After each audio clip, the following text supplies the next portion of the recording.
வணக்கம். ஜல்லிக்கட்டு கிளர்ச்சி என்னும் சூழ்ச்சி தர்மராஜ் அவர்கள் எழுதிய இந்த நூலினுடைய அறிமுக விழாவிற்கு பேராளர்களாக வந்திருக்கக்கூடிய நண்பர்கள் பார்வையாளர்கள் உங்கள் அனைவருக்கும் என்னுடைய வணக்கம். தர்மராஜ் அவர்களை பற்றி உங்களுக்கு நிறைய பேருக்கு தெரிந்திருக்கும். தர்மராஜுடைய சிந்திக்கிற முறை, ஒரு விஷயத்தை அவர் பார்க்கக்கூடிய கண்ணோட்டம், நாம அந்த குறிப்பிட்ட பிரச்சனை பற்றி, குறிப்பிட்ட விஷயத்தை பற்றி அதுவரையிலும் பார்க்க தவறிய ஒரு கோணத்தை நமக்கு காட்டக்கூடியதாக எப்போதும் இருந்து வந்திருக்கிறது. அதே வேளையில தர்மராஜுக்கு இருக்கிற இன்னொரு பலம், தான் சிந்திக்கிறத, தான் யோசிக்கிறத ரொம்ப சுவாரஸ்யமான மொழியில அவர் எழுதக்கூடியவராகவும் இருக்கிறார். அதனால ஒரு சிக்கலான சிந்தனை சிக்கலான மொழியில வந்துச்சுன்னா நமக்கு எவ்வளவு சிக்கல், அப்படி எதுவும் இல்லாம அவர் அந்த மாதிரியான சிக்கல்களை எல்லாம் இயல்பாகவே எப்படி தாண்டியவராக தமிழுக்கு ஒரு புதிய விதமான ஒரு யோசனை முறையை அவர் கொடுத்திருக்கிறார் அப்படிங்கிறது நான் இங்கே குறிப்பிட விரும்புகிறேன். ஒன்று. இரண்டாவது, ஒரு வரலாற்றாசிரியருக்கோ இல்லை ஒரு ஆய்வாளனுக்கோ புனைவு சார்ந்து புனைவாக பார்க்கிற புனைவு மனம் வேண்டும் என்பதை பற்றி நாம் இப்ப நிறைய பேசலாம். அதனுடைய பொருள் என்னன்னு நிறைய பேர் புரிஞ்சுக்கிட்டாங்கன்னா, ஓ, புனைவு மொழியில எழுதணும் போல இருக்கு அப்படின்னு புரிஞ்சுக்கிறாங்க. புனைவு மொழியில எழுதணுங்கிறது மட்டும் இல்லை, புனைவு மனம் வேண்டும் என்பதனுடைய பொருள் என்னவென்றால், சிக்கலான வரலாற்று தருணங்களை, சிக்கலான முறைகளை, புரிந்து கொள்ள முடியாத விஷயங்களை ஒரு புனைவாசிரியருடைய கண்கொண்டு அந்த பிரச்சனைகளை புரிந்து கொள்ள முயற்சிக்கணும் அப்படிங்கிறது தான். அதாவது கற்பனை செய்து பார்த்து இது எப்படி இருந்திருக்கலாம், இதை நாம் எப்படி யோசித்து பார்க்கலாம் அப்படிங்கிறத அந்த ஆய்வாளன் கொண்டவனாக இருக்கும்போது அந்த ஆய்வு நிச்சயமா வேற ஒரு பரிமாணத்தை, ஒரு திசையை நமக்கு காட்டக்கூடியதாக இருந்திருக்கிறது. தர்மராஜ் அவர்கள் இந்த நூல்ல சொன்ன, ராமானுஜம் அவர்களும் நவீனா அவர்களும் சொன்னது போல இந்த நூல்ல பல கண்ணிகளை இணைக்கிறார். இந்த கண்ணின்னு நம்ம சொல்லவே முடியாது. முன்ன நம்ம சொல்லிட்டு இருக்கும்போது இன்னொன்னு எல்லாமே வியப்படைய வைக்கும். எல்லாமே இந்த ஒவ்வொரு கண்ணியுமே எப்படி இருக்கு அப்படின்னு சொன்னா, அவர் ஏதோ ஒன்று சொல்லி அதை அப்படியே சொல்லிட்டும் போறதில்லை, அதை முழுமையா விளக்குறார். இப்போ கண்ணிகளை இணைக்கிறவராக மட்டும் இல்லாமல் பல நேரங்களில் கண்ணிகள் இதுதான் என்று காட்டி அதை இணைக்கிறவராக இருக்கிறார். இது அவருடைய மொழி, அவருடைய சிந்தனை முறையை பற்றி நாம் தெரிந்து கொள்ள வேண்டியது. இப்படிப்பட்ட முறையில் தான் அவர் கடந்த காலத்துல தொடர்ந்து எழுதிட்டு வந்திருக்கிறார். அவர் ஒரு கிளர்ச்சின்னு புக் வச்சிருக்காரு. ஆக்சுவலா தர்மராஜ் ஒரு கிளர்ச்சி, அது பல பேருக்கு தெரிஞ்சிருக்கும். அவருடைய ரைட்டிங்ஸ்ல அவர் யோசிக்கிற முறையில் அது வெறும் அதிர்ச்சியை உருவாக்குறது இல்லை. அந்த கிளர்ச்சி என்பது அவர்கள் இளையராஜா ஏன் முதல்வர் வேட்பாளர் இல்லை, அயோத்திதாசர் பார்ப்பனர் முதல் பகையவர்கள், நான் ஏன் தலித்தும் அல்ல, இந்த எல்லா நூல்களையும் யாரும் காடே யாவரும், இது மாதிரியான எல்லா நூல்களையுமே அவர் நாம பார்க்க தவறிய கோணம் மட்டுமல்ல, ஏன் அதை நம்ம பார்க்க தவறுங்கிறதையும் அவர் சேர்த்து எழுதிட்டு வரும்போது நமக்கு ஒரு நடுக்கம் வரும். ஓகே, இதை நாம எப்படி பார்க்க தவறி இருக்கோம் அப்படிங்கிற ஒரு யோசனைக்கு நாம போகக்கூடிய ஒரு நிலை உருவாகிறது. ஜல்லிக்கட்டை பொறுத்தவரையில, ஜல்லிக்கட்டு போராட்டம் மதுரை தமுக்கத்திலும் சென்னையிலும் ரொம்ப கிடந்திருந்த நேரத்தில் அவருடைய முகநூல் பக்கத்துல தொடர்ந்து அதை பற்றி எழுதிட்டு வந்தார். நானும் கொஞ்சம் எழுதினேன். நான் 2008 ஜனவரி 3 ஜல்லிக்கட்டுல புலப்படாத அதிகாரம்னு ஒரு கட்டுரை எழுதினேன். அந்த கட்டுரை என்னன்னா, ஜல்லிக்கட்டுக்குள்ள எப்படி ஒரு காஸ்ட் பாலிடிக்ஸ் ஒரு ரோல் ஆகுது, அது எப்படி ரொம்ப இன்விசிபிளா இருக்கு அப்படிங்கிறது மாதிரி எழுதி. பட் அந்த பார்வை ரொம்ப எளிமை. என்ன இல்லைங்கிறத சொல்றது கொஞ்சம் எளிமை. அப்படி எழுதி அதனுடைய தொடர்ச்சியில நான் கூட அந்த நேரத்தில் எழுதிட்டேன். ஆனா தர்மராஜ் அவர்கள் அந்த சமூக வலைதளத்துல ஜல்லிக்கட்டை பற்றியான வெவ்வேறு பரிமாணங்களை அவர் தொடர்ந்து எழுதி கொண்டே வந்தார். அது அவரை பற்றி கடும் அதிருப்திக்கும் ஒரே நேரத்தில் ஆச்சரியத்திற்கும் திகைப்புக்கும் காரணமாக அமைந்தது. அந்த நேரத்தில் இந்த பின்னணியில தான் இந்த நூல் இப்போ அவர் தொடர்ந்து யோசித்து வந்ததனுடைய ஒரு பின்புலத்தில் இந்த நூல் அமைந்திருக்கிறது. இந்த நூல் ரெண்டு விஷயத்தை சொல்றதா நான் நினைக்கிறேன். ஒண்ணு, இந்த ஜல்லிக்கட்டு பற்றி அதை எப்படி புரிந்து கொள்ள வேண்டும் அப்படிங்கிறது, அதெல்லாம் நண்பர்கள் ரொம்ப விரிவா சொன்னாங்க. இன்னொன்னு, இந்த புக்கு என்னன்னா ஜல்லிக்கட்டு என்ன வகையான போராட்டம், அது ஒரு வெகுஜன போராட்டம். வெகுஜனம் என்றால் என்ன, வெகுஜன போராட்டத்தை அதாவது வெகுஜன பண்பாட்டை நாம் எப்படி புரிந்து கொள்ள வேண்டும் என்கிற ஒரு பெரிய திறப்பை, ஒரு பார்வையை இந்த நூல் மூலமாக முன்வைத்திருக்கிறார். இந்த ரெண்டு தான் இந்த புக்கோட. இது வெறும் ஜல்லிக்கட்டு பத்தியா அப்படின்னு நம்ம யோசிச்சுட்டு இருக்கும்போது அது ஒரு வெகுஜன பண்பாட்டு திறன் பத்தி பேசுது. வெகுஜன திருச்சி பத்தி பேசிட்டு இருக்கா அப்படின் போது அது ஜல்லிக்கட்டா காலையா இருக்கு. இப்படி ஒரு பின்னி பிணைந்த ஒரு பார்வை கோணத்தை இந்த நூல்ல அவர் வச்சிருக்கிறார். இதனுடைய தலைப்பே கிளர்ச்சி என்னும் சூழ்ச்சி. நாங்களும் ரொம்ப நினைச்சிட்டேன், ரொம்ப அட்டாக் பண்றாரு போல இருக்கு அப்படின்ட்டு. சூழ்ச்சி அப்படிங்கிற போது நிறைய பேருக்கு இந்த புத்தகத்தை பத்தி அப்படி ஒரு பார்வை இருக்கு. இந்த புத்தகத்தை பார்த்ததில்லை, படிச்சதில்லை, இந்த புத்தகம் பத்தி கேட்க கூட விரும்புறவங்கலாம் இருக்காங்க. ஏன்னா அது ஜல்லிக்கட்டு என்கிற நமக்கு உருவாக்கப்பட்டிருக்கிற உணர்ச்சி இருக்குல்ல, அதுக்கு எதிரானதாக இருக்குமோ அப்படிங்கிறது. ஆனா நாம அந்த ஒரு பைனரிக்கு பழகி இருக்கோம். ஒண்ணு நல்லது அல்லது கெட்டதுன்னு பழகினதுனால அது எதிர்ப்பான நூலாக இருக்குமோங்கிறதுனால வரக்கூடிய பதட்டம். ஆனா அந்த புக்கு அப்படி இல்லை. இந்த புத்தகம் ஜல்லிக்கட்டு என்கிற ஒன்றை வச்சுக்கிட்டு ஒரு ஒட்டுமொத்த தமிழ் சமூகத்தை பற்றியான ஒரு வாசிப்பை, வெவ்வேறு விதமான திறப்புகளை நிகழ்த்துவதற்கு இந்த நூலில் முயற்சி செய்திருக்கிறது. அதில் வெற்றிகரமாக அதை நிறைவு செய்திருக்கிறது என்று நான் நினைக்கிறேன். இதனுடைய வாசிப்பாளனாக என்னுடைய வாசிப்பு அனுபவத்தை நான் இதன் வழியாக உங்களுக்கு பகிர்ந்து கொள்கிறேன். குறிப்பா ரெண்டு பேர் பேசினது விஷயங்கள் கொஞ்சம் ஏற்கனவே பேசுனதுனால நான் கொஞ்சம் தாதி அப்புறம் கொஞ்சம் தொகுத்தும் என்னுடைய உரையை நான் அமைத்து விரும்புகிறேன். இதுல சூழ்ச்சி அப்படிங்கிறதே அதோட பொருளே உட்பொருளை அறிதல். ஜல்லிக்கட்டு என்பதனுடைய உட்பொருளை அறிவதுங்கிற பொருள்ல தான் இந்த தலைப்பே அமைந்திருக்கு. சூழ்ச்சி என்பது நாம இன்னைக்கு புரிந்திருக்கிற வழக்கமான பொருளில் இல்லை. சரி, இந்த வெகுஜன போராட்டம் அல்லது வெகுஜன விஷயம் பற்றியான இந்த புத்தகத்தினுடைய முன்னெடுப்பு ஏன் முக்கியமானதாக அமைந்திருக்கிறது அப்படின்னா, நம்ம கிட்ட பெருவாரியான வெகுஜன போராட்டங்கள் நடக்கின்றன. அப்புறம் வெகுஜன கூடுகைகள், வெகுஜன பண்பாடு அப்படின்னு ஒன்று திருவிழாக்கள் உட்பட. என்ன அப்படின்னா, இப்படியான வெகுஜன கூடுகைகள், வெகுஜனம் உருவாக்கக்கூடிய தாக்கம், அவை வெகுஜனமும் மக்கள் திரளுக்கும் மக்களுக்கும் இடையே வெகுமக்கள் வேற மக்கள் வேற, அதை இந்த நூல்ல தெளிவுபடுத்திருக்காரு. இதுக்கு இடையில இருக்கக்கூடிய ஊடாட்டம், உறவு, இத பத்தி நமக்கு தமிழ்ல என்ன கிடையாதுன்னா நூல் கிடையாது, நூல்கள் கிடையாது. இது இப்படி இந்த வெகுஜன அடையாளத்தை எப்படி புரிந்து கொள்வது? யார் வெகுஜனம்? ஆனா தமிழ் சமூகம் முழுக்க இந்த வெகுஜன பதட்டமும், வெகுஜன கூடுகைகளும், வெகுஜன போராட்டங்களும், வெகுஜன பண்பாடும் எப்போதும் நிகழ்ந்து வந்திருக்கிறது. ஆனா இவற்றை எப்படி புரிந்து கொள்வது? இது என்ன அப்படிங்கிறது பற்றியான ப்ராப்பர் புத்தகம் தமிழ்ல இல்லைங்கிறது எல்லாருக்குமே தெரியும். ரெண்டு நூலை நான் குறிப்பிடலாம் விதிவிலக்கா.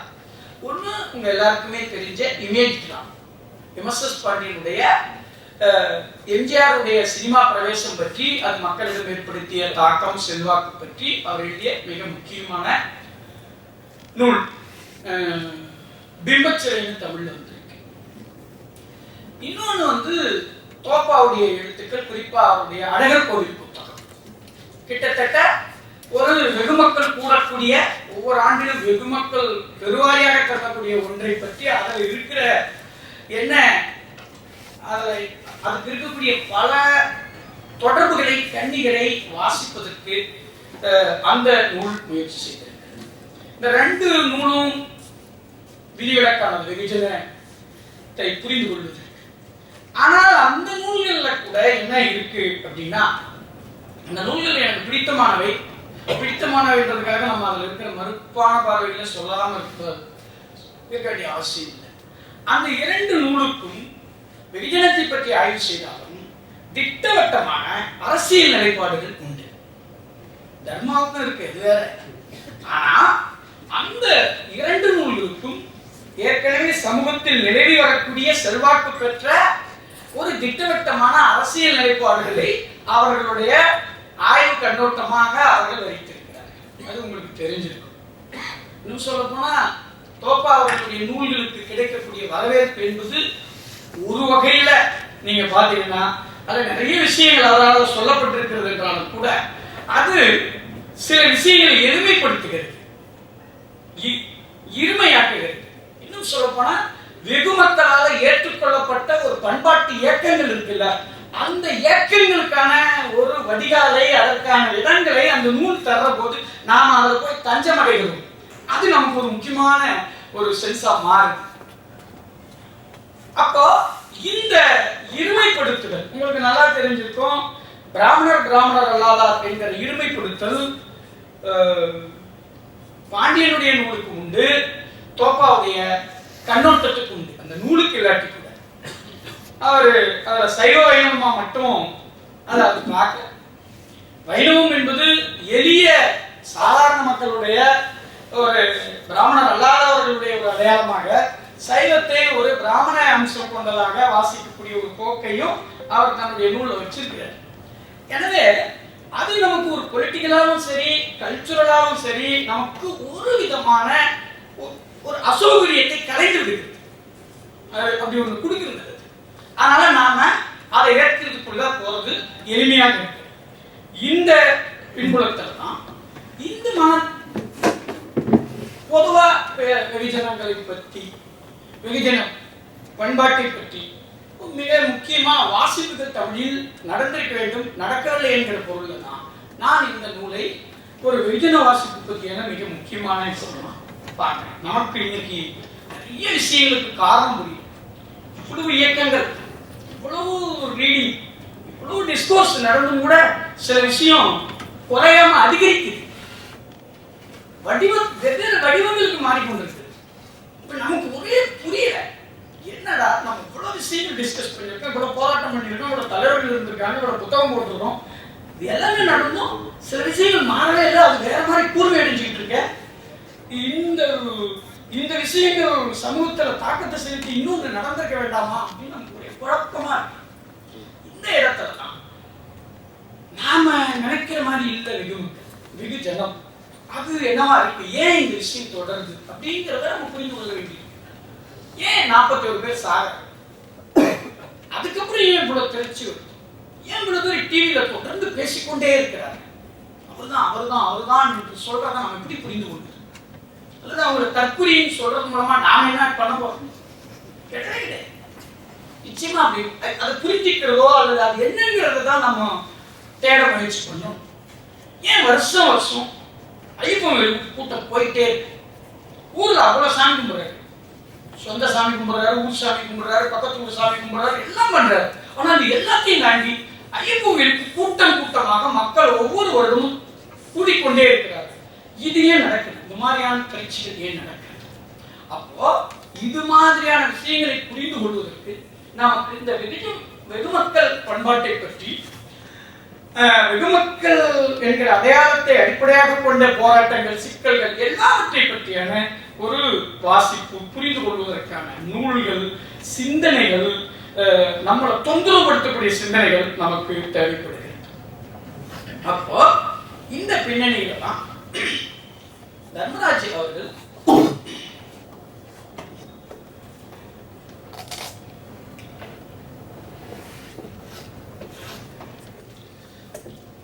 வெகுமக்கள் போராட்டம் என்று சொல்லப்பட்ட இந்த ஜல்லிக்கட்டு போராட்டத்தை ஆய்வுக்கு எடுத்துக் கொள்கிறார். விவாதிக்கிறார். இதில் அவர் ஒரு அவருடைய நன்றியுரை முன்னுரை தவிர்த்து ஒரு 5 தலைப்புகளை டிஸ்கஸ் பண்ணுறாங்க. அதில் 2வது தலைப்பு மிகப்பெரிய தலைப்பு. இந்த 2வது தலைப்பு பற்றி தான் தோழர் ராமானுஜமும் நவீனாவும் விரிவாக பேசினாங்க. முக்கியமான தலைப்பு. அந்த 2வது தலைப்பை படிச்சுட்டு அந்த தலைப்பில் இருக்கிற விஷயம் புரிஞ்சுன்னா நம்ம முன்னையும் எளிமையா போயிடலாம் அப்படிங்கிறது அளவுக்கு இருக்குது. 5 தலைப்பு. இதுல நான் சில விஷயங்களை கொஞ்சம் தொட்டு சொல்ல முயற்சி பண்றேன். முதல் தலைப்பு ஆடிப்பெருக்கு கிளர்ச்சியின் சூழ்த்திறம் அப்படின்னு சொல்றாங்க. இந்த ஜல்லிக்கட்டு என்கிற கிளர்ச்சி அதனுடைய உட்பொருள் என்ன, இதை எப்படி புரிந்து கொள்வது, அதில் என்னெல்லாம் இருந்தது, அது எத்தகையது அப்படிங்கிறத இந்த அத்தியாயத்துல சொல்றார். அதுல மிக முக்கியமா அவர் சொல்ற விஷயம் என்னன்னா, இந்த போராட்டத்தில், இந்த ஜல்லிக்கட்டு போராட்டத்தில் பின்பற்றப்பட்ட ஒழுங்கு, பரிசுத்தம், அதில் இருந்த ஒரு ஒழுங்கு. அந்த ஜல்லிக்கட்டு போராட்டத்தின் போது நம்ம தோழர் தான் ஒருத்தர், அவர் ஒரு சமூக வலைதளத்தில் தான் எழுதியிருக்காரு. அவர் எப்படி எழுதுறாருன்னா, ஜல்லிக்கட்டு போராட்டம் அருகருகே ஒரு ஆணும் பெண்ணும் இருந்தா கூட அந்த பெண்ணை அவர் எந்த விதத்திலையும் தொந்தரவு பண்ண முடியாத அளவுக்கு அவர் ஒழுங்கமைச்சிருக்கு அப்படின்ட்டு சொல்லியிருக்காரு. நான் அவரோட கொஞ்சம் நேரம் விவாதிச்சு வச்சுக்கிறேன்.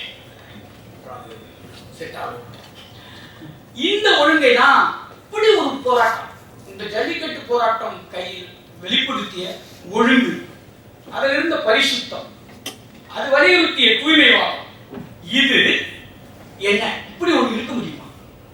அந்த பரிசுத்தம் என்பது என்ன, அந்த தூய்மை என்பது, ஜல்லிக்கட்டு போராட்டத்தில் எழுப்பிய கோஷங்கள் எத்தகையவை? அவை அரசியல் கோஷங்கள், முக்கியமான கோஷங்கள். அவையில அந்த கோஷங்கள்ல நியாயங்கள் இருக்கிறதா? நியாயம் எல்லாமே இருக்கு, அதெல்லாம் நம்ம இல்லைன்னு சொல்றேன். ஆனால் அந்த கோஷங்களுக்குள்ள இருந்த ஒரு வித்தியாசத்தை தர்மா குறிப்பிடுறார். கோஷங்கள் என்ன சொல்லியிருக்கிறார்? எங்களுக்கு அரசியல் வேண்டும், ஆனால் எந்த அரசியல் அடையாளங்களும் வேண்டாம். கட்சிகள் வரக்கூடாது, தத்துவங்கள் வரக்கூடாது, வேற எந்த இதுவும் உள்ளுக்குள்ள வரக்கூடாது. அப்போ ஒரு கட்சி இதை ஆக்குபை பண்ணிக்க கூடாது, ஒரு தலைவர் இதை ஆக்குபை பண்ணிக்க கூடாது என்று சொன்ன அவங்களுக்கு, அப்ப அரசியலே வேணாம்னு சொன்னாங்களா? இல்லை, அவங்களுக்கு அரசியல் வேணும், அரசியல் அடையாளங்கள் மட்டும் வேண்டாம். அப்போ அதை எப்படி அவர் விவரிக்கிறாருன்னா, நிறுவனமாகாத அரசியல் முழக்கங்களே அங்கு பேசப்பட்டன. ஏற்கனவே நிறுவனம் ஆகிவிட்ட அரசியல் விஷயங்கள் இருக்குல்ல, அவைதான் விளக்கப்பட்டன. அப்போ அப்படி நிறுவனம் ஆனது ஆகாதது என்பது என்ன அப்படின்னு சொன்னா, நம்முடைய ஜனநாயக அரசியல் அமைப்பு அங்கீகரித்த சொல்லாடல்களே அங்கு நிறுவனம் ஆனவை என்கிற பெயரால் விளக்கப்பட்டன. இப்போ என்னென்ன அப்படி உருவானது? திராவிடம், தலித்தியம், மார்க்சியம், பெண்ணிய சொல்லாடல்கள். அந்த சொல்லாடல்களுடைய அழுத்தத்தை கொண்டவைகள் அந்த போராட்டத்தில் விளக்கப்பட்டன.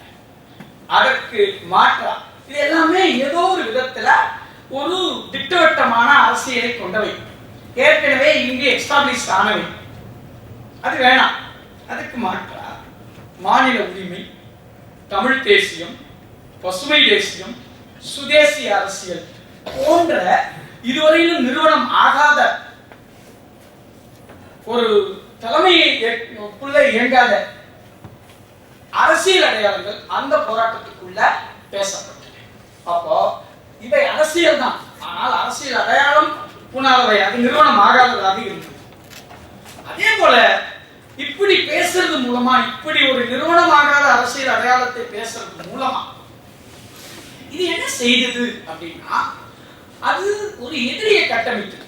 உங்களுக்கு தெரிந்ததுதான், எதிரி நமக்கு வெளியே இருக்கலாம், அவன் தான் இந்த பிரச்சனைகளுக்கெல்லாம் காரணம் என்று எதிரியை புறத்தில் தேடியது அல்லது புறத்தில் இருப்பதாக காட்டியது. இது உங்களுக்கு தெரிஞ்சிருக்கும். இந்த மாதிரி எதிரிகளை எப்போதுமே புறத்தில் இருப்பதாக காட்டுறதில் இருக்கக்கூடிய வசதி என்னன்னு, அகத்தில் இருக்கக்கூடிய முரண்பாடுகளை பேசாம இருக்கிறதுக்கான ஒரு வாய்ப்புமாக தான் பெரும்பாலும் இங்க பயன்படுத்தப்பட்டது. சில பேர் அதை என்ன நம்புறாங்க, அகத்தில் இருக்கிற முரண்பாட்டை பேசாட்டியே ஒற்றுமை வந்துடும் நினைக்கிறாங்க, அது வேற.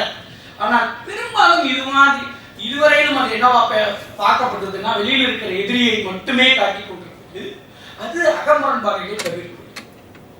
இப்படி உருவானதுதான் அந்த போராட்டத்தில் எழுந்த தமிழண்டா என்ற ஒரு பொது அடையாளம். இப்ப அந்த தமிழண்டா அப்படிங்கிறது என்ன அப்படின்னா, அது நிறுவனமாகாத அரசியல் ஏற்று நிறுவனம் ஆன ஏற்கனவே இங்க இருக்கக்கூடிய அகமுரண்பாடுகளை பேசி வந்த அரசியல் அடையாளங்களை தள்ளி வைத்தது. உங்களுக்கு தெரிஞ்சிருக்கு, எல்லா காலத்திலும் தமிழன் என்ற அடையாளம் முற்போக்காக மட்டுமே பேசப்பட்டது இல்லை. நாம தமிழன் அடையாளம் முற்போக்காக மாற வேண்டும் என்பது விரும்புறது ஒண்ணு. ஆனா நம்முடைய மரபுல வரலாற்றுல அந்த அடையாளம் என்னவாக மட்டும் இருந்ததில்லை. தமிழன் அடையாளம் இங்க இருக்கக்கூடிய முரண்பாடுகளை மறைத்துக் கொள்வதற்கான மாஸ்காக இருந்து வந்தது என்பதற்கு நிறைய சான்றுகள் உண்டு. பின்னாடி அவரே பாவாணரை பற்றி பேசுகிற போது மறைமலையடிகளை பற்றி சொல்கிறார். மறைமலையடிகளார் சுட்டிய தமிழ் அடையாளத்திற்கும் பாவாணர் சுட்டிய தமிழ் அடையாளத்திற்கும் இருந்த வித்தியாசம் என்ன அப்படிங்கிறத இந்த நூல்ல சொல்றார். அதுக்கான உதாரணம் அவர்கிட்டே இருக்கு. அப்போ இந்த இப்படியெல்லாம் இந்த இந்த இந்த ஜல்லிக்கட்டு போராட்டம் எப்படி இருந்தது என்பதை இப்படி தொகுத்து காட்டுகிறார். காட்டிட்டு இந்த இது மாதிரியான ஒரு வெகுஜன போராட்டம் எப்படி சாத்தியமானது, எப்படி சாத்தியமாகிறது என்கிற கேள்வியை எடுத்துக்கொண்டு அடுத்த தலைப்புக்கு போறார். அந்த தலைப்பு தான் நாம் எல்லாரும் சொன்ன அந்த பெரும் தலைப்பு. அவங்க ரெண்டு பேரும் பேசின அந்த ஏரியா, தற்செயலும் வரலாறும் காளையின் வம்சாவளி அப்படிங்கிற தலைப்பு. இந்த தலைப்பு கிட்டத்தட்ட இதுலதான் தர்மா பல இடங்களிலிருந்து கனெக்ஷனை எடுத்துக்கிறாரு. பல நேரங்களில் அவர் கையாளக்கூடிய கோட்பாடுகள்லாம் மேலை நாட்டு கோட்பாடுகள்லாம் நம்ம ஊர் பிரச்சனையை விளக்கிறதுக்காக எழுதுன மாதிரி அவர் காட்டுறாரு. அப்படியே இருக்கு நேரா. அது அவர் சொல்லும்போது ஓகே இங்க இருக்கிற காலை பிரச்சனையை பார்த்துட்டு அவங்க எழுதிட்டாங்க போல இருக்கு அப்படின்னு சொல்லு தோன்ற அளவுக்கு அவர் அது என்னன்னா அவர் அதை அவ்வளவு நெருக்கமா எழுதுறாருங்கிறது தான். அப்போ இந்த பிரதி என்னவா மாறுது அப்படின்னா, ஒரு வெகுஜன போராட்டத்தை புரிந்து கொள்றதா ஆரம்பிக்கக்கூடிய இந்த பிரதி இந்த பகுதியில இந்த தலைப்புல ஒரு பண்பாட்டு மானுடவியல் பிரதியாக பிரதிபலிக்கிறது. படிகள் வர்றாங்க, காளைகள் வருது, காளைகளுடைய வாசனை வருது. அப்பா அவ்வளவு தகவல்கள், அவ்வளவையும் அவர் கோர்த்திருக்கிற விதம் ரொம்ப ரொம்ப முக்கியமானது. ஒரு ரைட்டரா அவர் மேல இருக்கிற ஒண்ணு, அதே வேளையில அது நமக்கு தரக்கூடிய புரிதல்கள், நமக்கு உருவாக்குற அண்டர்ஸ்டாண்டிங், நாம சில விஷயங்கள் மறுக்கவே முடியாத அளவுக்கு கன்வின்ஸ் ஆகும். அதான் அப்போ இந்த பகுதியில் அவர் பண்ணியிருக்கிறதுல நான் ரொம்ப முக்கியமா நினைக்கிறது என்னன்னா, ஜல்லிக்கட்டு பத்தி நமக்கு பிரமாமான ஆய்வுகள் எதுவும் வந்தல. இவ்வளவு பெரிய ஜல்லிக்கட்டு இருந்தா கூட அதை பத்தி விதந்தோதியோ அல்லது அதை முற்றிலும் மறுத்தோ இப்படிதான் இலக்கியத்தில் இருக்கிறத எடுத்து அது மேல ஒரு விளக்கத்தை சொல்றது விதமா தான் நம்ம கிட்ட ஜல்லிக்கட்டு பற்றியான ஆய்வுகள்லாம் இருந்திருக்கு. அல்லது வேற ஏதேனும் பெருமிதத்தை கட்டுவதற்கு ஜல்லிக்கட்டு காளையை பற்றி எழுதும். ஆனா இந்த பகுதியில தர்மா அவர்கள் பண்ணியிருக்கிறது என்னன்னா, நமக்கு ஜல்லிக்கட்டுனா அழகாநல்லூர், பாலமேடு, அவனியாபுரம் மட்டும் இல்லைல்ல, இப்போ கிராமங்களுக்குள்ள ஜல்லிக்கட்டு ஒண்ணு இருக்கு. அந்த ஜல்லிக்கட்டுக்கும் இந்த ஜல்லிக்கட்டுக்கும் பெரிய வித்தியாசம் இருக்கு. அது கூட நமக்கு ஓரளவு தெரிஞ்சிருக்கு. ஆனால் அந்த ஜல்லிக்கட்டுகள் வெறும் ஜல்லிக்கட்டு கிடையாது, அந்த ஊர்ல இருக்கக்கூடிய சடங்கோடு இணைந்தது. அந்த சடங்கை நீக்கிட்டா ஜல்லிக்கட்டு கிடையாது. நான் கூட அப்புறம் தான் யோசிச்சேன், இப்போ ஜல்லிக்கட்டை ஒழிச்சதுனால நம்ம ரொம்ப ஒரு பொலிட்டிக்கல் நடவடிக்கை மூலமா நம்ம அதை ஒழிக்கிறத பற்றி நம்ம 10 வருஷத்துக்கு முன்னாடி யோசிச்சிருக்கும் போல இருக்கு. ஆனால் எனக்கே நானே அண்மை காலத்துல கிராமங்களுக்கு வேற ஃபீல்டு ஸ்டடி போகும்போது ரொம்ப ஆச்சரியமா இருக்கு. ஜல்லிக்கட்டுங்கிறது வேற ஒன்றா இருக்கு, அது வெறுமனே மாடு சம்பந்தப்பட்ட விஷயம் இல்லை.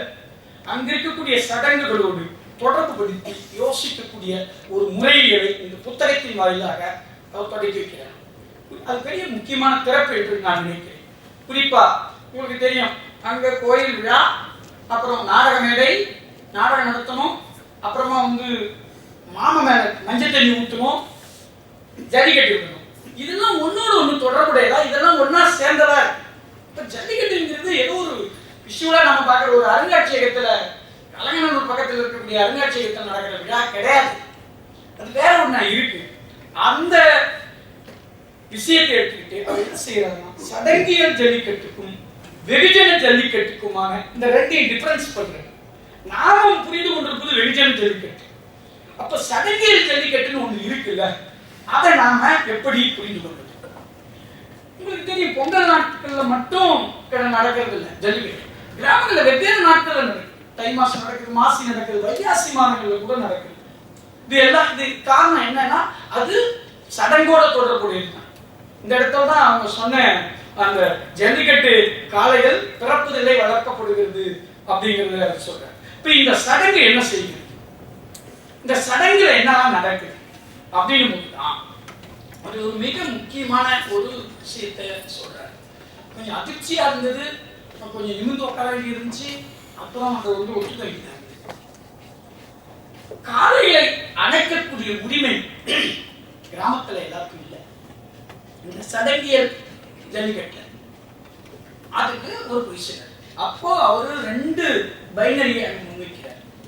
ஒண்ணு மன உறவு ஆண்கள், இன்னொன்னு ரத்த உறவு ஆண்கள். அண்ணன் தம்பியா வரவங்க ரத்த உறவு, கல்யாணம் பண்ணிக்கிற உறவுல இருக்கிறது மன உறவு. இந்த மன உறவு ஆண்கள் அணைகிறதா மட்டும்தான் அது இருக்கு. அப்போ இந்த இடத்துல நம்முடைய பண்பாட்டுல இந்த மனிதகுல வரலாற்றுல உருவான தகுப்புணர்ச்சி தகாப்புணர்ச்சி, இந்த தகாப்புணர்ச்சி என்பது எப்படி ரத்த உறவு ஆண்களுக்கு மறுக்கப்பட்டது, மன உறவு உறவுக்கு உள்ள அது பிக்ஸ் பண்ணப்பட்டது. இப்படி வரும்போதுதான் அவர் இன்னொரு விஷயம் சொல்றாரு, மாட்டிறைச்சி விளக்கம். எப்படி மாட்டிறைச்சியை ஒரு குலப்பிரின்னு சொன்னாங்கல்ல, அவங்க மாட்டிறைச்சியை விளக்கிறது எப்படி நடக்குது? அப்படி மாட்டிறைச்சியை விளக்கும் போது ஏறு தழுவுதல் ஜல்லிக்கட்டு, இந்த ஏறு தழுவுதல் விஷயத்துக்கு போறாங்க. தர்மா வந்து மிக விரிவா இந்த நூல் முழுக்க சங்க இலக்கியத்தை முழுக்க ரீவிசிட் பண்றாரு, மறுவாசிப்பு செய்திருக்கிறார். அதுல உருவான விளக்கங்கள் தான் இது எல்லாமே. இப்ப ஏறு தழுவுதல்னு ஒண்ணு நம்ம சொல்றோம். அப்ப அவர் எங்க போறார், நம்முடைய பெருமரபாக இருந்த திணை மரபுக்கு போறார். திணையில 5 இணை இருக்கு, அதை வச்சுக்கிட்டு தான் இது மொத்தத்தை விளக்குறாரு. குறிஞ்சி முல்லை மருதம் நெய்தல், இதை வந்து நம்ம ஒரு வரிசையா பார்க்கணும். ஆனா அவர் அதை பிரிக்கும் போது குறிஞ்சியும் முல்லையும் எப்படி உணவு சேகரிப்பு காரணமாக இருக்கு, அது உணவு உற்பத்தி காரணமாக இல்லை, அது காடு சார்ந்ததாகவும் மலை சார்ந்ததாகவும் இருக்கு. அங்க விலங்குகளோட இவங்களுக்கு இருக்கிற தொடர்பு என்ன, விலங்கு எப்படி ஒரு குலப்பிரியா மாறுது இருக்க முடியும், இது ஒண்ணு. அடுத்து மருதம், இதுல இருந்து மருதம் என்ற ஒரு நிலை விவசாய வாழ்க்கைக்கு நாம் உள்ள போறோம். அப்போ இந்த விவசாய வாழ்க்கை உருவான பின்னாடி அதுக்கு அடுத்து உருவாகிறது பண்டம் வணிகம். அப்போ காட்டுல வாழக்கூடிய ஒரு நாடோடி வாழ்க்கை அல்லது பழங்குடி வாழ்க்கை அது குறிஞ்சியும் முல்லையாவும் இருக்கு, மருதமும் நெய்தலும் வேற ஒண்ணா இருக்கு. இப்போ இதுல இருந்து இதுக்கு மனிதன் வளர்ந்து வருகிறான். இதுக்கு இடையில நடக்கக்கூடிய ஒரு கான்ட்ரடிக்ஷன்ல இருந்து இந்த ஜல்லிக்கட்டு பற்றியான ஒரு வாசிப்பை அவர் முன்வைக்கிறார். அங்கதான் ஏறு தழுவுதல் அதனுடைய வெர்சஸ் ஜல்லிக்கட்டு அப்படிங்கிற ஒன்றை அவர் சொல்றார். இப்ப இந்த ஏறு தழுவுதல்ல இந்த குறிஞ்சி முல்லைக்குள்ள எப்படி உள்ளூர் அடையாளங்கள் ஒண்ணாவது, மருதத்துக்கு வரும்போது எப்படி ஒரு இந்த உள்ளூர் அடையாளங்கள் டெவலப் ஆகி வட்டாரமா மாறுது. கிட்டத்தட்ட நம்ம ஊர்ல நாம இன்னைக்கு பின்பற்றி வரக்கூடிய ஒரு ஜாதி முறையினுடைய தோற்றத்தை ஒரு பேச மருத நிலம் தந்து ஒரு வேளாண் வாழ்க்கை தருவதற்கான வாய்ப்பு இருக்கு அப்படிங்கிறத நமக்கு யோசிக்கிறதுக்கு அந்த இடம் ஒரு வாய்ப்பை கொடுக்குது. அப்போ இந்த மருத நிலத்துக்கு நாம வந்து அதை ஜல்லிக்கட்டா மாற்றிட்ட பின்னாடி இந்த மருத நில விவசாய வாழ்க்கைக்கு வந்தவன் தன்னுடைய கடந்த கால ஆதி ஏக்கம், அவன் உணவு சேகரிப்பு காலத்தில் இருந்த ஏக்கம் இருக்குல்ல, அந்த ஏக்கத்தை எப்படி இப்போ காளையின் மேல ஜல்லிக்கட்டின் காளையின் மேல ஏற்றாங்க. இப்போ இந்த இடத்துல வேற விஷயங்களை டிஸ்கஸ் பண்றாரு. இது எல்லாமே மக்கள் பண்பாட்டில் இருக்கக்கூடிய அதுதான் பரிசு என்கிற பரிசம் போடுறது. திருமண உறவுல அது எப்படி முக்கியமானது, எப்படி பரிசா இருக்கு பெண் கொடுக்கிறது எடுக்கிறது. இப்ப நான் சொன்ன மன உறவு ரத்த உறவு இது மன உறவு அப்படின்ட்டு இது கூட நம்ம இதை இணைச்சு பார்க்கும்போது இது எப்படி ஒரு வேளாண் பயன்பாட்டிற்காக மாடுகளை பராமரிக்கும் முறையின் காரணமாக ஜல்லிக்கட்டு காலை எப்படி உருவாகிறது என்பதை விளக்கிவிட்டு இப்ப ஒரு இடத்துல இப்படி சொல்றாரு. அதை வாசிக்கிறது இந்த பிரச்சனை புரிஞ்சுக்கிறதுக்கு ஈஸியா இருக்கும். காளையின் எந்த குணத்தை சிதைத்தோம் என்று அச்சப்பட்டோமோ, காளையனுடைய குணம் என்ன, அது நினைவில் காடுள்ளம் இருக்கும் விலங்கு. அதான் அதனுடைய குணத்தை இப்போ வேளாண் சமூகத்துக்கு நம்ம என்ன பண்ணிட்டோம், வந்த பின்னாடி அதை நமக்கு பழக்கிக்கிட்டோம், அதனுடைய குணத்தை மாத்திக்கிட்டோம் நம்முடைய தேவைக்காக. அதான் இப்படி சொல்றாரு. காளையின் எந்த குணத்தை சிதைத்தோம் என்று அச்சப்பட்டோமோ அதை ஒரு சடங்கு அல்லது கலை வடிவம் போல மீண்டும் செய்து பார்த்தோம். இவ்வாறு செய்வது மூலம் பண்பாடு என்ற பெயரில் தான் அதுவரை செய்த சிதைவை சரி செய்து விட முடியும் என்று இவர்கள் நம்பியிருக்கிறார்கள். அப்போ இப்ப இதுல நிறைய பின்னாடி சொல்றாரு. அதெல்லாம் போனா எனக்கு ரொம்ப நேரம் இருக்கு. குறிப்பா அந்த இடத்துல அவர் தர்மா எப்பவுமே அவர்கிட்ட இருக்கிற இன்னொன்னு, அவர் சில சொற்களை காயின் பண்ணுவார். அது ஏற்கனவே நாம நம்ம கேள்விப்பட்ட வார்த்தையா இருக்கும், ஆனா அதுக்கு அர்த்தம் வேற இருக்கும். ஆண் என்று, சூழான் என்று. இப்ப அந்த மாதிரி இதுல அவர் சொல்றது என்னன்னா, இந்த இடத்துல சூழலியல் என்ற பெற்றோர், பைனரி சூழலியல் என்ற மூதாதை. கொடை என்பது எப்படி பழைய மலையரசர்களுடைய காட்டில் இருந்த பழங்குடி மன்னர்களுடைய மரபாக இருந்தது. பரிமாற்றம் என்பது எப்படி வேளாண் வாழ்க்கைக்குள்ள வருது. வல்லாண்மை என்பது எப்படி மலையரசர்களுடைய பழங்குடி தன்மையை குறிக்கிறது. அரசாண்மை என்பது எப்படி வேளாண் சமூகத்துக்குள்ள வரும்போது நமக்கு ஒரு அரசு அமைப்பு உருவாகிறது. இப்போ இந்த மாதிரி பிரித்து காட்டுறாங்க. அங்கதான் பழங்குடி சமவெளி. அது ரொம்ப இன்ட்ரெஸ்டிங்கா சொன்னது என்னன்னா, அவர்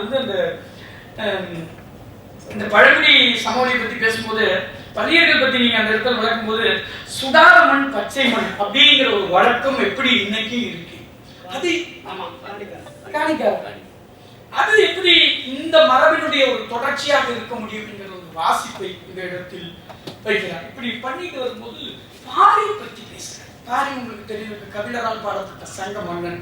ஆனா பாரி தமிழ் நினைவுகள் முழுக்க இன்னைக்கு வரைக்கும் சாதாரண பாரியும் கபிலரும் இவ்வளவு காலம் கடந்து தமிழ் நினைவுகள் இருந்து கொண்டே இருக்கிறார். நாம நினைக்கிறோம் 2000 வருஷத்துக்கு முன்னாடி சங்க இலக்கியம் அப்படின்ட்டு.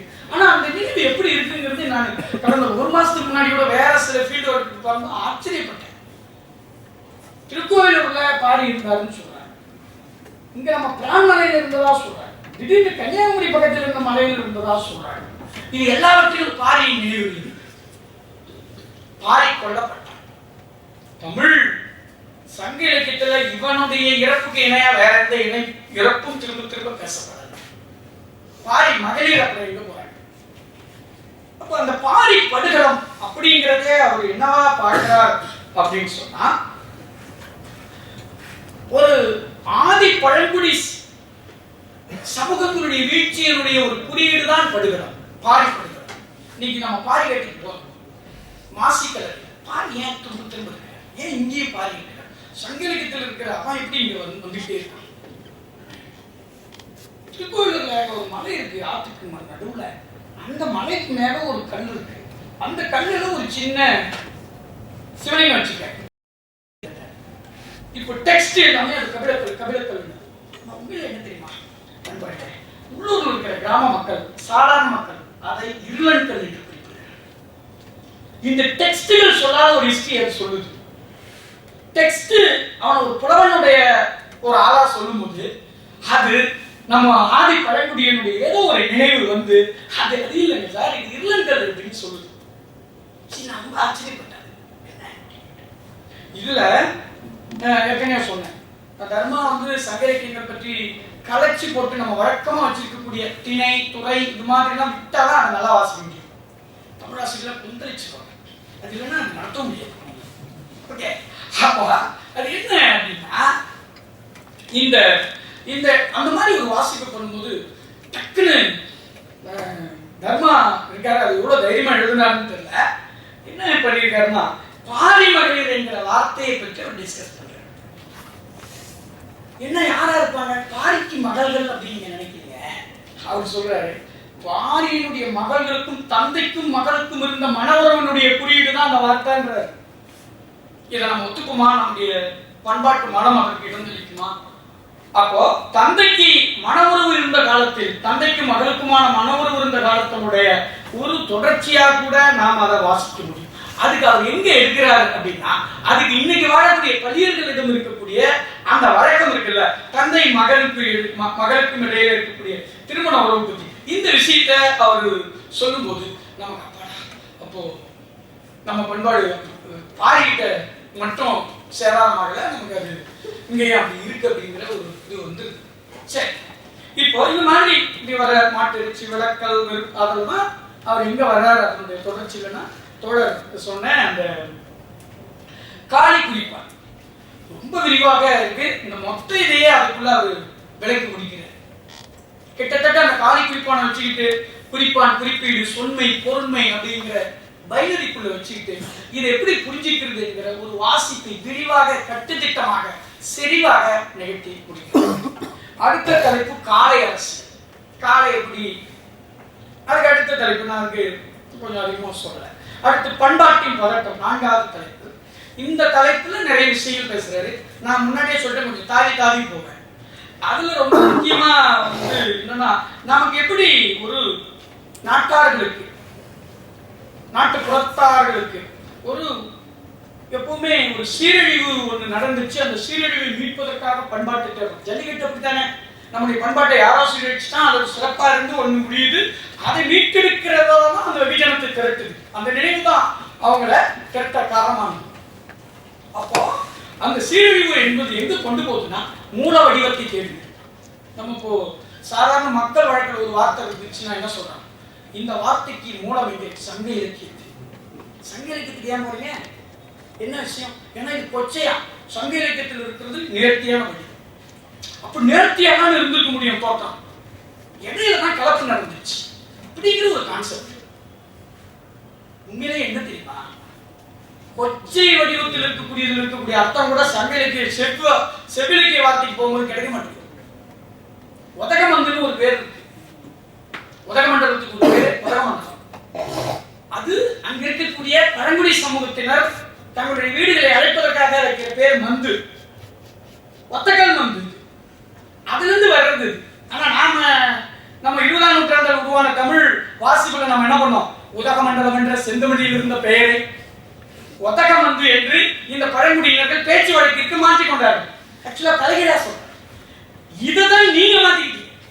அப்ப இந்த மூல வடிவ தேடல் இருக்குல்ல, அந்த மாதிரி ஒண்ணு எப்படி நாம தேடுறோம், அந்த மாதிரியான ரீடிங்குள்ள, இந்த மாதிரியான விஷயங்களுக்குள்ளங்கிறத இதுல சொல்றோம். குறிப்பா இது வந்து எல்லா இடத்துலயும் ஒரே மாதிரி இல்லை, வெவ்வேறு இடங்கள்ல வெவ்வேறு மாதிரி இது கொள்கொள்ளப்படுறது. இந்த மூல வடிவத்தை தேடுறது.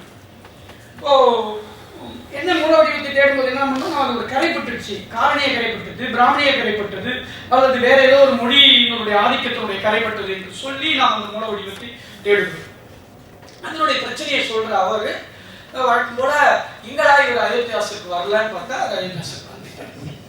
ஓகே, அவருடைய சிந்தனையில ஒரு மிக முக்கியமான ஊடாட்டத்தை அயோத்தியாசர் நிகழ்த்தி கொண்டிருப்பார் என்பது எல்லாருக்குமே தெரியும். அயோத்தியாசர் வழியா பிற விஷயங்களை சிந்திக்கிறது அல்லது பிற விஷயங்கள் வழியா அயோத்தியாசர் சிந்திக்கிறது அப்படிங்கிறத அவர் தொடர்ந்து நடத்திட்டு வந்திருக்காரு. அதுல ரொம்ப முக்கியமான ஒரு அயோத்தியாசர் பற்றி அவர் ஒவ்வொரு முறையும் ஒரு கட்டுரை எழுதிட்டாருன்னா ஓகே இது சொல்லிட்டார், இனிமேல் விஷயம் இல்லை நம்ம நினைச்சோம்னா அவர் அடுத்த கட்டுரை எழுதும்போது நிச்சயமா வேற ஒரு விஷயம் இருக்கும். அந்த மாதிரி இதுல அயோத்தியாசர் பற்றியான ஒரு வாசத்தில் அவர் வைக்கிறது என்னன்னா, அயோத்தியாசருடைய பௌத்த மயமாக்கல் அப்படின்னா என்ன அப்படிங்கிறது பற்றி ஒரு முக்கியமான விளக்கத்தை கொடுக்கிறார். அது என்ன அப்படின்னா, அயோத்திதாசர் வந்து அவரு ஒரு பிரகாரத்தை சொல்றார். சாதி பேதமற்ற காலம் ஒன்று இருந்தது. ஒரு வகையில் இது மூல வடிவ தேடல் தான். ஆனா இந்த மூல வடிவ தேடல்ல என்ன வேறுபாடு இருக்கு, இது எப்படி ஒரு வழக்கமான மூல வடிவ தேடலா நாம் கொள்ள முடியாது என்பதை விளக்குவதற்கு தான் அந்த பௌத்த பயமாக்கல் அப்படிங்கிற கான்செப்டை எடுத்துக்கிட்டு அவர் விளக்குறார். அந்த இடத்துல அப்படி விளக்கும் போது என்ன சொல்றார், அயோத்திதாசருக்கு இன்னைக்கு இருக்கிற விஷயங்கள் மேல அதிருப்தி இருக்கு, இன்னைக்கு இருக்கிறதெல்லாம் ஒழுங்கா இல்லை அப்படிங்கிற அதிருப்தியை தான் அவர் தொடர்ந்து தன்னுடைய எழுத்துக்கள் வெளிப்படுத்தி. ஆனால் அந்த அதிருப்தியை சரி செய்து அவருடைய தொன்மையை மீட்கிறதா தான், அவருடைய பழசை மீட்கிறதா தான் அவரு தன்னுடைய இது பண்றார். அப்போ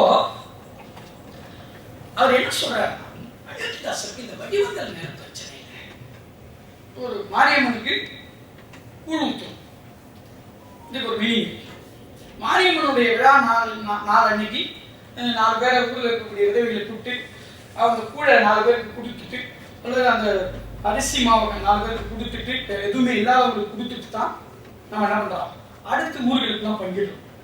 இப்போ இந்த 4 பேருக்கு ஆதரவற்றவர்களுக்கு கொடுக்கறதுடைய மீனிங் என்ன? இப்படி ஒரு வடிவம் இருக்கு. இதைத்தான் அவர் என்ன சொல்றார், அயோத்திதாசருக்கு இந்த வடிவங்கள் மேல பிரச்சனை இல்லைங்க, அந்த வடிவங்களுக்கு இதுவரையிலும் சொல்லப்பட்டு வந்த விளக்கங்கள் அது வழியாக அதனுடைய அர்த்தம் ஆகிடுச்சு. அப்ப அந்த விளக்கங்கள்ல அறியாமை மறைந்து விட்டது, விளக்கங்கள் சுருங்கிடுச்சு. எனவே அந்த விளக்கங்களை, அந்த திரித்த விளக்கங்களை மீட்டெடுப்பதாகத்தான் அயோத்திதாசருடைய விளக்கங்கள் இருந்தது. நிகழ்வுகளின் காரணமாக சொல்றது மேலதான் அவருக்கு, இந்த சொன்னது மேலதான் ஒரு பிரச்சனை. நாம எதை பத்தி என்னவா சொல்றோம், இவர் எப்படிப்பட்டவர், இப்படிப்பட்டவர், நாளைக்கு திரும்ப சொல்லணும். நான் 2 பேர் சேர்ந்து சொல்றேன், நாளைக்கு சொல்றோம், 10 நாள்ல அவர் அப்படிப்பட்டவரா கருதப்படுது. அவர் அப்படிப்பட்டவரா இல்லையாங்கிறது இங்க விஷயமே இல்லை, அப்படி நிகழ்த்துகிறாரா அப்படின்றதே இல்லை. ஆனா எது ஒரு முடிவு பண்ணுது, நான் அதை பத்தி சொன்னேன் இல்லை. அப்ப இந்த சொல்றதுன்றது தான் இங்க விஷயமே. இங்க உண்மை என்ற ஒன்றுலாம் இல்லை, சொல்றது மூலமா எப்படி உண்மை உருவாகுது. அப்ப அயோத்தியாசருடைய வாசிப்பை இந்த சொல்லப்பட்டதன் மேல இருக்கக்கூடிய அதிருப்தி காரணமாக அவர் எப்படி இந்த தன்னுடைய வாசிப்பை நிகழ்த்தி வந்தார் அப்படின்னு சொல்லி, அவர் எப்படி இதிலிருந்து பொதுமைகளை உருவாக்கினார். இந்த பல்வேறு வட்டாரங்கள் இருக்கக்கூடிய விஷயங்களை, விதவிதமான கதைகளை தகர்த்துட்டு, நிறைய கதைகள் இருக்கு, அதுக்குள்ள ஒரு பொதுமை கூரை கொண்டு வர்றார். இது சடங்குகளுடைய மீறியல் தன்மையை மறுக்கிறது. சடங்கினாவே வானத்திலிருந்து வர்றது அப்படின்னு ஒரு போக்கு இருக்குல்ல, அதை எப்படி அவர் மறுக்கிறார்? ஏன்னா அயோத்திதாசர் மேல இருக்கிற மாபெரும் குற்றச்சாட்டு என்ன, அவர் கற்பனை பண்றாரு, நடக்காது, அறிவியல் இல்ல அப்படின்னு சொல்றாங்கல்ல. ஆனா அவர் வேற மாதிரி சொல்றாரு, இல்ல அப்படி இல்லை. அவர் ஆக்சுவலா சடங்குகள் மேல போத்தப்பட்டிருக்கக்கூடிய ஒரு மீன்பியல்பு தன்மை இருக்குல்ல, அதை மறுக்கிறது அவரோட வேலை. உங்களுக்கு தெரியும், நம்ம பழங்குடி மரபுல இருக்கக்கூடிய பல பண்பாட்டு வடிவங்கள், நம்பிக்கைகள், சடங்குகளை மார்க்சியர்கள் விளக்கும் போதே அதை என்ன சொல்றதில்ல, அது ஒரு முழு மூடநம்பிக்கையாக அவங்க சொல்றது இல்லை. அவங்க அதை ஒரு அரை பொருள்முதல்வாத தன்மை கொண்டதாகத்தான் சொல்லுவாங்க. ஏன்னா அதுக்கு அந்த நேரத்தில் ஒரு இமிட்டேஷன் என்பதை தாண்டி அதுக்கு பெரிய ரோல் இருக்கு, நோக்கம் இருக்கு. கிட்டத்தட்ட அயோத்திதாசர் கிட்ட இருக்கிற இந்த பண்பு ஒரு மீறியல் தன்மை நீக்கிற ஒரு பண்பு தான் என்று அவர் மீதான ஒரு வாசிப்பை நிகழ்த்திட்டு, அப்புறம் அவர் எப்படி ஒரு வாய்மொழி மரபை அவர் நாட்டுப்புறவியலுடைய தந்தை அயோத்திதாசர் சொல்லிட்டாரு. அது நிறைய பேருக்கு அதில் அவர் மேலே போவோம். நாட்டுப்புறவியலுக்கு அவர் எப்படி தந்தையா இருக்க முடியும்? நாட்டுப்புறவியல் தந்தை என்பதனுடைய பொருள் எழுத்த மறுக்கிறது இல்லை. ஆக்சுவலா அயோத்திதாசர் கிட்ட நாட்டுப்புறவியல் ஒண்ணு கிடையாது, எழுத்துன்னு ஒண்ணு கிடையாது. ரெண்டுக்கும் இடையில ஒரு கூடாட்டம். இந்த ரெண்டும் கலந்து கட்டியிருந்தா அவர்கிட்ட கிட்டத்தட்ட அதை எடுத்து முன் வச்சு இப்போ அவர் இந்த பகுதியை நிறைவு செய்கிறார். இதுல இந்த சொல்லக்கூடிய கதைகள் எல்லாம் தொகுத்து அவர் அதில் இருக்கக்கூடிய உண்மைகள் என்ன, உண்மைதான். இந்தியாவில் இருக்கிற எல்லா கதைகளையும் தொகுத்தோம்னா ஒரு 4 கதைகளும் அடைக்கலாம். ஊரா இருக்கிற ஒவ்வொரு கதையும், எல்லா கதையும் ஒரு 4-5 கதைக்குள்ள அடங்கும். பெரிய வித்தியாசம் தான் இல்லை. கன்னியாகுமரியிலிருந்து சென்னை வரைக்கும் வேற வேற சாமிக்கு வேற வேற சடங்குக்கு சொல்லப்படுற கதைகள்லாம் இருக்குல்ல, சின்ன சின்ன வித்தியாசத்தோடு எல்லா கதையும் ஒண்ணுதான். அப்படிதான் இருக்கு. சரி, இதுல இருந்துதான் அது ரொம்ப அதை மட்டும் நான் சொல்லி முடிச்சுக்கிறேன். அவர் பறை இசை பற்றி ஒரு பகுதியை டிஸ்கஸ் பண்ணிருக்கேன். ரொம்ப முக்கியமான ஒரு டிஸ்கஷன் இது. ஏன்னா நான் பறை இசையோட மறுப்பாளர். நான் பேசிக்கலி அப்படி ஒரு பொலிட்டிக்கல் வாசிப்பில் இருந்து வந்திருக்கேன். ஆனா இதுல இருக்கும்போது இவர் டிஸ்கஸ் பண்றதுல ஒரு மிக முக்கியமான விஷயம், டாக்டர் கே. குலசேகரன் ஒரு மிக முக்கியமான கலைஞர். பறை இசையை ஒரு விடுதலை கருவியாக மாற்றினார். ஆனா அவருக்கு ஒரு கட்டத்தில் ஒரு பிரச்சனை என்ன வந்துச்சுன்னா, பறை இசையை நாம தானே வாசிக்கணும், நாம தானே ஒரு விடுதலை கருவி வாசிக்கணும், இப்ப எல்லாரும் வாசிக்கிறாங்களே அப்படிங்கிற ஒரு சந்தேகம் வர்றதை ஒட்டி அவர் அதை ஒட்டி ஒரு டிஸ்கஷன். அந்த டிஸ்கஷன்ல என்ன சொல்றாரு அப்படின்னா, தர்மா பறை இசையை சூழலிருந்து பிரிக்கும் போது வரக்கூடிய பிரச்சனை, சூழலிருந்து பிரிக்கும் போது அது எப்படி அர்த்தம் இல்லாம போகுது அப்படின்னு சொல்லிட்டு ஒரு விஷயத்த சொல்ற. நீங்க அரசியல் ரீதியா என்ன சொல்றீங்கன்னா, அரை இசை குறிப்பிட்ட ஜாதிக்கு இருக்கக்கூடாது, அது எல்லோரும் வாசிக்கணும்னு சொல்றீங்க. ஆனா 90களுக்கு பின்னாடி வந்த தலித் அடையாள அரசியல் என்ன சொல்லுது அப்படின்னு சொன்னா, அரை இசை அவர்களுடைய விடுதலை கருவியாக மாற்றப்பட வேண்டும் என்று சொல்லுகிறது. அப்போ இந்த இடத்துல பறை தனக்குரிய திணையை இழந்ததால் தான் எல்லோரும் இசைப்பதாக மாறியது. அப்போ பறை தனக்குரிய திணை என்பது என்ன? அது எந்த சூழலில் வாசிக்கப்படுகிறதோ அதை தான் திணை என்று குறிப்பிடுகிறார். அப்போ ஒரு பண்பாட்டு ரீதியாக பார்க்கும்போது இப்படி ஒரு புரிதல் இருக்கு. எல்லோரும் வாசிக்க வேண்டும் என்றது ஒரு அரசியல் நிலைப்பாடு. எல்லோரும் வாசிக்கணும் நீங்க ஒரு பொலிட்டிக்கல் நிலைப்பாடு எடுத்துட்டீங்கன்னா என்ன இருக்காது, அது உங்க கையில் இருக்காதுல்ல.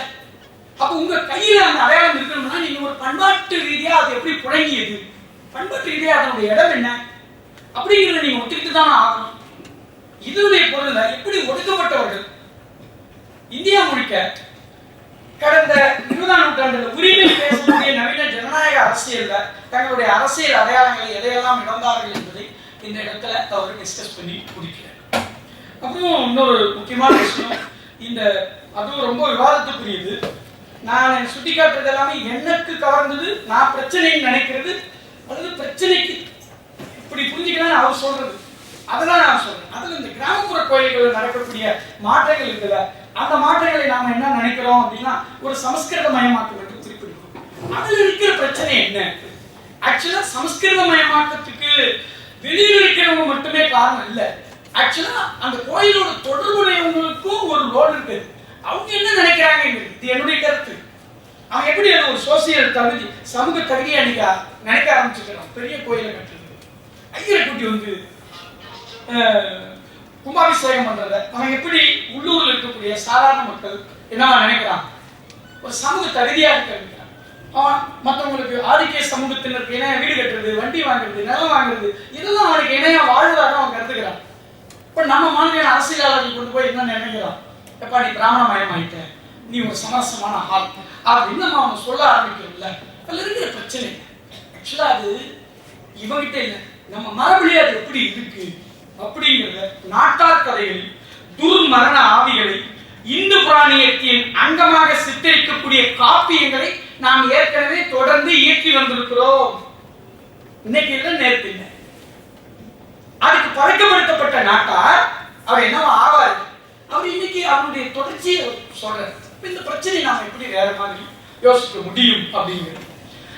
இது எல்லாத்தையோட நம்ம ஒரு சாம் பேசுவார்னு நினைக்கிறேன். அந்த கம்முதல் அப்படிங்கிற விஷயம்லாம் நான் வீட்டில் படிச்சுட்டு இருக்கும்போது இந்த சேர் வந்து துள்ளிட்டேன். எப்பா இப்படியா ஒண்ணு, ஏன்னா அந்த மெய்களை அவர் வந்து கம்முதல்னு பேர் கொடுத்து அதை தமிழ் இலக்கண மரபுகளுக்குள்ள போய் தேடி கனெக்ட் பண்ணும்போது ரொம்ப ரொம்ப புதுசா, ரொம்ப வியப்பா, வேற விதங்களை, வேற விஷயங்களை வேற மாதிரி நம்ம யோசிக்கிறதுக்கான ஒரு பெரிய கனெக்ஷனை அந்த பகுதி கொடுக்குது. நான் அயோத்திதாசரை நான் இருக்கிற காரணத்தினால அது மேலும் எனக்கு வந்து ஒரு உற்சாகத்தை கொடுத்த வாசிப்பாக. மெய்யெழுத்துனா என்ன, ஈரெழுத்துனா என்ன, வாசனை என்றால் என்ன, பேசுறதுனா என்ன, எங்க பேசுறோம், எங்க மௌனமா இருக்கிறோம், மௌனத்தினுடைய மீனிங் என்ன, இப்ப இருக்கிற எதுக்கு அர்த்தம் இல்லாம இல்லை, இப்படி வேற வேற அர்த்தமா இருக்கு, எங்க காலி குறிப்பானா இருக்கு என்ற ஒரு புரிதலை அது நமக்கு பண்ணுது. இந்த நூலுடைய இறுதியா அவர் சொல்ற முடிவு தான் நாமெல்லாம் ஏற்றுக்கிறோமா இல்லையான்னு.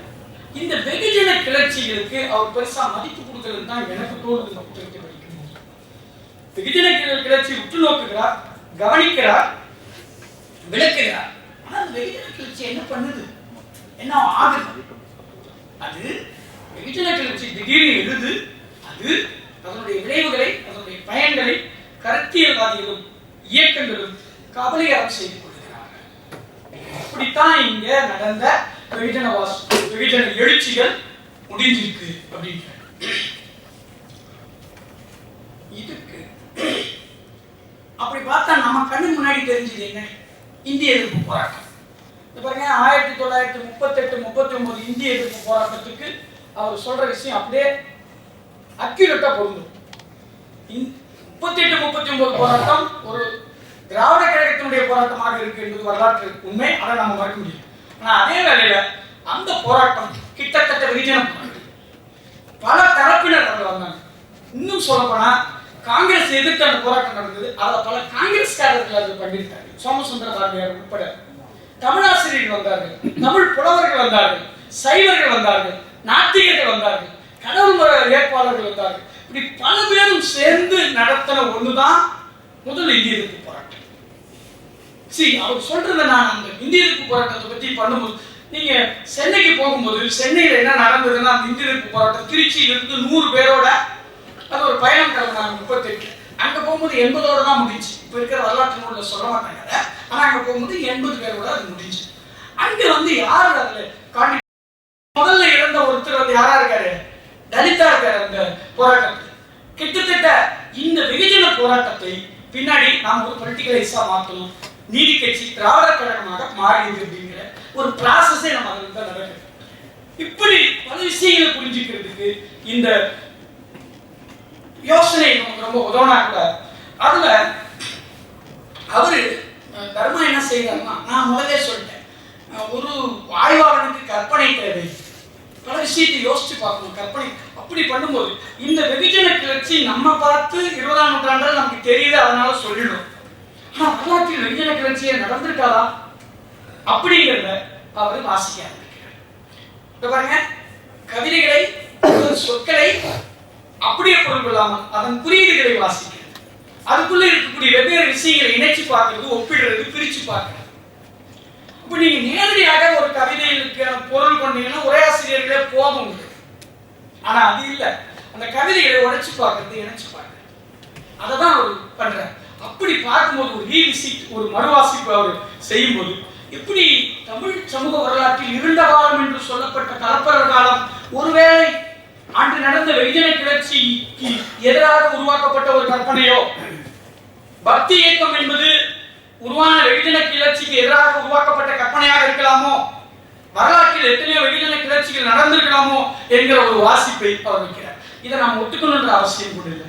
ஆனா இந்த பார்வை ரொம்ப முக்கியம் நான் நினைக்கிறேன்.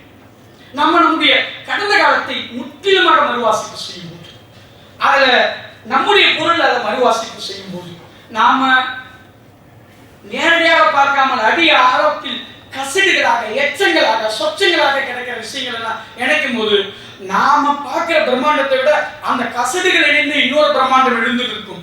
அந்த பிரம்மாண்டத்தை நம்ம பார்க்க மாட்டோம். கிட்டத்தட்ட அப்படி ஒரு பிரம்மாண்டத்தை காட்டுறதுக்கு இந்த நூல்ல தர்மா முயற்சி செய்திருக்கிறார். கடைசி இது வந்து 5வது தலைப்பு, முதலீட்டியமும் நாட்டுப்புறவியலும். ஒரே ஒரு சொன்னும், நாட்டுப்புறவியலை பற்றி ஒரு விரிவான விமர்சனத்தை அவர் சொல்றார். நாட்டுப்புறவியல் ஆய்வாளனா இருக்கிறதால அவர் புனிதமா பார்க்க வேண்டிய எந்த அவசியமும் இல்லை. அது ரொம்ப ரீவிசிட் பண்ணியிருக்கிறார் அப்படிங்கிறது ரொம்ப முக்கியம். இந்த 5 தலைப்புகள்ல இந்த விஷயங்களை ஆக்சுவலி நான் ஒன்றும் நூல் அறிமுகம் தான் சொன்னேன், இதுல வந்து இருக்கிற தொகுத்து தான் சொல்ல முடிஞ்சது. இதுல தர்மாவுடைய முக்கியமான விஷயமா நான் பார்க்கறது, அவரு இந்த விஷயங்களை, சில விஷயங்களை வரலாற்றுக்குள்ள போய் கடந்த காலத்துக்குள்ள இருந்து சில விஷயங்களை கற்பனை செய்து பார்க்கிறது. அப்புறம் அவர் மாடு பற்றி பேச ஆரம்பிச்சு, காளை பற்றி பேச ஆரம்பிச்சு, அந்த காளையின் வழியாக தமிழ் சமூகம் பற்றியான பல்வேறு தருணங்களை, பல்வேறு விஷயங்களை அவர் வாசிச்சு பார்த்திருக்கிறார் அப்படிங்கிறது. நீங்க இது இந்த 2000 வருடம் நம்ம ஒன்று சொல்றோம்ல, அந்த 2000 வருடத்தோட வாசிப்பையும் நீங்க அங்கங்க சந்திச்சிருந்த அப்படிதான் ஒண்ணு நடந்திருக்கு. அப்போ ஒட்டுமொத்த, அப்புறம் அது மட்டும் இல்லாமல் இனிமே நடக்க போற, இப்ப நடந்து கொண்டிருக்கிற சமூக நிகழ்வுகளை புரிந்து கொள்வதற்குமான, வாசித்து பார்ப்பதற்கான ஒரு டூலாகவும் அவர் அங்கங்கே பல தரப்புகளை நம்ம கிட்ட கொடுக்கிறார். எந்த ஒன்றுமே தகவலா அவரிடம் இந்த நூல்ல மிஞ்சல. ஒரு வழக்கமான சட்டகத்துக்குள்ள அவர் போகவும் இல்லை. தொடர்பு இல்லாதது என்று நம்பக்கூடிய பல விஷயங்களை அவர் தொடர்புபடுத்தி பார்க்கவும் இந்த நூலில் முயற்சி செய்திருக்கிறார்.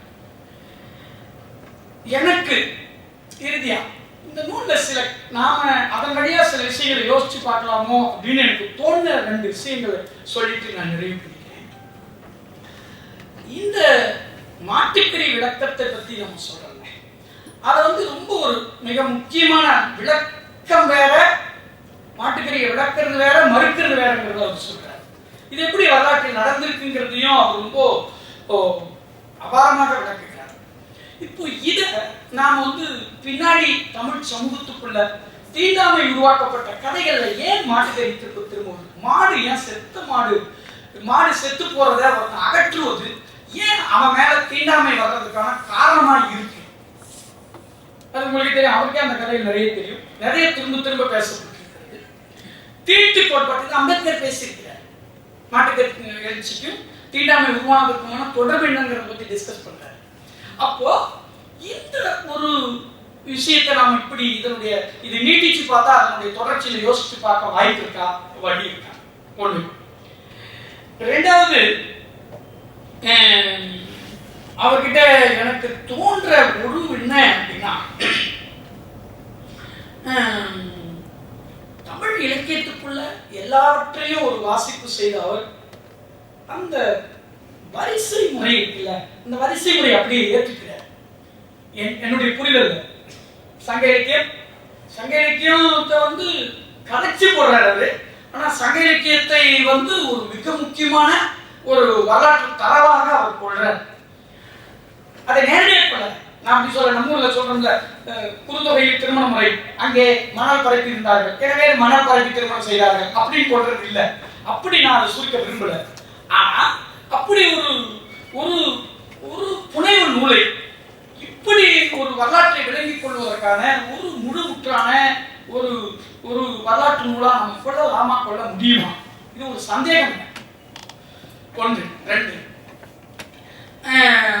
மூன்றாவது, அந்த அதேதான் அந்த இரண்டாவது தொடர்ச்சியில தான் அந்த வரிசையை மாற்றாம விளக்கங்களை மட்டுமே நீங்க மாற்றங்களை செஞ்சிருக்கீங்களோன்னு எனக்கு தோணுது. இப்ப அயோத்தியாசரை பத்தி நீங்க சொல்றீங்களா, வடிவத்துல பிரச்சனை இல்லை, விளக்கங்கள்ல பிரச்சனை இருக்கு அப்படின்ற மாதிரி அந்த வரிசை முறை அப்படிப்பட்டதுதானா? ஏன் அதை நம்ம கலைச்சு பார்க்க கூடாதா? அதுல வேற ஏதாவது கலைச்சு பார்த்தா நம்ம வாசிக்கக்கூடிய வாய்ப்பு இருக்காதா?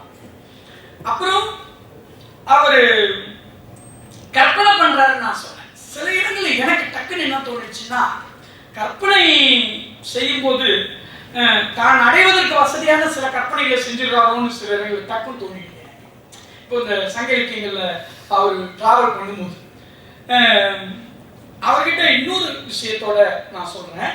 அது என்னன்னா, இந்த இந்த ஜல்லிக்கட்டு காலை என்கிற இந்த வெகுமக்கள் போராட்டத்தை, வெகுஜன போராட்டத்தை கட்டமைத்ததிலும் கொண்டு போனதிலும் விலகாமல் நின்றதிலும் எப்படி இன்னைக்கு இருக்கக்கூடிய நவீன தகவல் தொழில்நுட்பமான ஒரு வலைதள யுகத்தோட ரோல் இருந்தது அப்படிங்கிறத பத்தி நாம இதோட சேர்த்து பார்க்கும்போது கூட இதை இன்னும் கொஞ்சம் வேற மாதிரி கூட சொல்ல வாய்ப்பு இருக்குன்னு நான் நினைக்கிறேன்.